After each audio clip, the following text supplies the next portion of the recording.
Welcome back to soup gaming. അപ്പോൾ നമ്മൾ നോക്കാൻ പോകണം, നമുക്ക് ഈ ഫുട്ബോളിൽ കൊണാമി ബാറ്റിസ്റ്റൂട്ടയുടെയും ഓവൻ്റെയും ഒരു ഫ്രീ എപ്പിക് കാർഡ് നമുക്ക് തന്നിട്ടേ. അപ്പോൾ ആ ഫ്രീ എപ്പിക് കാർഡ് നിങ്ങൾ വിചാരിച്ച പോലെ എന്താണ് കളിക്കാത്തത്, അതായത് നിങ്ങൾ എക്സ്പെക്ട് ചെയ്യാത്തത് എന്താണ് പെർഫോം ചെയ്യാത്തതെന്നാണ് നോക്കാൻ പോണത്. അപ്പോൾ വീഡിയോയിലേക്ക് പോകണേക്ക് മുമ്പ് ഇഷ്ടപ്പെടാൻ സബ് ചെയ്യുക, സപ്പോർട്ട് ചെയ്യുക. ഓക്കെ, അപ്പോൾ നേരെ നമുക്ക് വീഡിയോയിലോട്ട് പോകും. അപ്പോൾ നമ്മുടെ ഈ ഫുട്ബോളിൽ കുറച്ച് ദിവസങ്ങളായിട്ട് കൊണാമി നമുക്ക് ഫ്രീ ആയിട്ടുള്ള EPIC cards, double booster EPIC cards നമുക്ക് തന്നിട്ടുണ്ട്. സൈൻ ചെയ്യാനുള്ള ഓപ്പർച്യൂണിറ്റി നമുക്ക് കൊണാമി തന്നിട്ടുണ്ട്. അപ്പോൾ അതിൽ തന്നെ മോസ്റ്റ് ഓഫ് ഓൾ ആൾക്കാർ സൈൻ ചെയ്ത പ്ലേയേഴ്സാണ് ബാറ്റിസ്റ്റൂട്ടയും മൈക്കിൾ ഓവനും.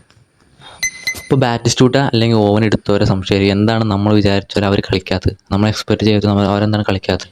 അപ്പോൾ അത് നോക്കുകയാണെങ്കിൽ നിങ്ങൾ എന്തർത്ഥത്തിലാണ് ബാറ്റിസ്റ്റൂട്ട അല്ലെങ്കിൽ ഓവൻ എടുത്തതെന്ന് ആലോചിക്കാം. കാരണം വേറെ ഒന്നുമല്ല, ബാറ്റിസ്റ്റൂട്ട അല്ലെങ്കിൽ മൈക്കിൾ ഓവൻ. ബാറ്റിസ്റ്റൂട്ട കാര്യം എടുക്കുകയാണെങ്കിൽ ബാറ്റിസ്റ്റൂട്ട ഒരു സ്പീഡി പ്ലെയർ അല്ല. ഓക്കെ, അത് നിങ്ങൾ മനസ്സിലാക്കുക. ബാറ്റിസ്റ്റൂട്ട എന്ന് പറഞ്ഞാൽ നിന്ന് കളിക്കലാണ് പരിപാടി.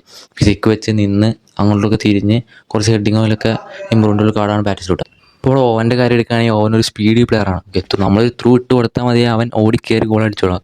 ലൈക്ക് എംബാപ്പേനെ പോലത്തെ ഒരു പ്ലെയറാണ് ഓവൻ. അപ്പം നിങ്ങൾ ആ ഒരു അർത്ഥത്തിലായിരിക്കും ആ രണ്ട് പ്ലെയറെ സൈൻ ചെയ്തത്. ഓക്കെ, കുറച്ച് ആൾക്കാർ കമൻറ്റ് വഴി അല്ലാണ്ടൊക്കെ പറഞ്ഞതാണ് ബാറ്റിസ്റ്റൂട്ട് ഓടി കളിക്കലാണ്. ബ്രോ, ബാറ്റിസ്റ്റൂട്ട് ഓടി കളിക്കില്ല. ബാറ്റിസ്റ്റൂട്ട് ഓടി കളിക്കും, ഇടയ്ക്ക് ഓടി കളിക്കും. കറക്റ്റ് പൊസിഷനാണെങ്കിൽ അവൻ ത്രൂ ഇട്ട് ഓടി കയറിക്കോളും. അല്ലാണ്ട് എപ്പോഴും ഓവനെ പോലെ ഓടി കളിക്കുന്ന ഒരു പ്ലെയർ അല്ല ബാറ്റിസ്റ്റൂട്ട. അത് പറഞ്ഞ് നമ്മൾ കുറേ വീഡിയോയും ചെയ്തിട്ടുണ്ട്. ബാറ്റിസ്റ്റൂട്ട എന്ന് പറഞ്ഞാൽ ഒരു സ്പീഡ് പ്ലെയർ അല്ല, ഒരു ഫിസിക്ക് വെച്ച് നിന്ന് സ്ഥലത്ത് നിന്ന് കളിക്കുന്ന ഒരു പ്ലെയറാണ് ബാറ്റിസ്റ്റൂട്ട. അപ്പോൾ നിങ്ങളുടെ കയ്യിൽ ഒരു സ്പീഡി പ്ലെയർ ഉണ്ടെങ്കിൽ ബാറ്റിസ്റ്റൂട്ട സൈൻ ചെയ്താൽ നന്നായിരിക്കും. അപ്പോൾ നിങ്ങളുടെ കയ്യിൽ ഒരു സ്പീഡ് പ്ലെയർ ഇല്ല, കറക്റ്റായിട്ട് ഒരു CF ഗോൾ പോസ്റ്റർ ഇല്ലെങ്കിൽ ഓവൻ എടുക്കുന്നതായിരിക്കും നല്ലതെന്ന് പറഞ്ഞാൽ നമ്മൾ കുറേ വീഡിയോ ചെയ്തിട്ടുണ്ട്.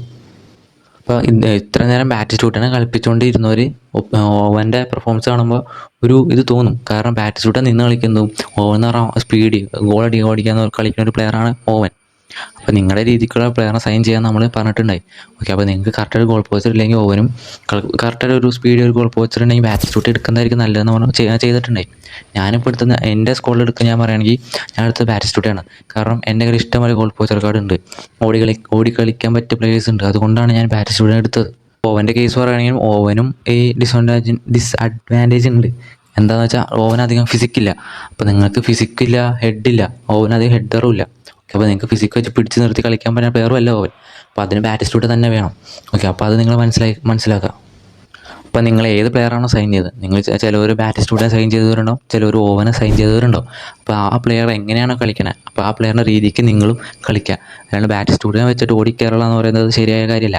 അപ്പോൾ ഓവനെ വെച്ചിട്ട് ഓവൻ ഫിസിക്കില്ല എന്ന് പറയുന്നതും ശരിയായ കാര്യമല്ല. അപ്പോൾ നിങ്ങൾക്ക് ഏത് പ്ലെയറാണ് നിങ്ങൾ സൈൻ ചെയ്ത്, അപ്പോൾ ആ പ്ലെയർ അനുസരിച്ച് നിങ്ങളൊന്ന് കളിച്ച് സപ്പോർട്ട് ചെയ്ത് കളിക്കുകയാണെങ്കിൽ അത്യാവശ്യം നല്ല പ്ലെയറാണ് രണ്ടുപേരും. ഓക്കെ, എനിക്ക് അവസാനമായിട്ട് നിങ്ങളൊരു കാര്യം പറയാനുള്ളത്, നിങ്ങൾ ഭയങ്കര സന്തോഷിക്കൊന്നും വേണ്ട.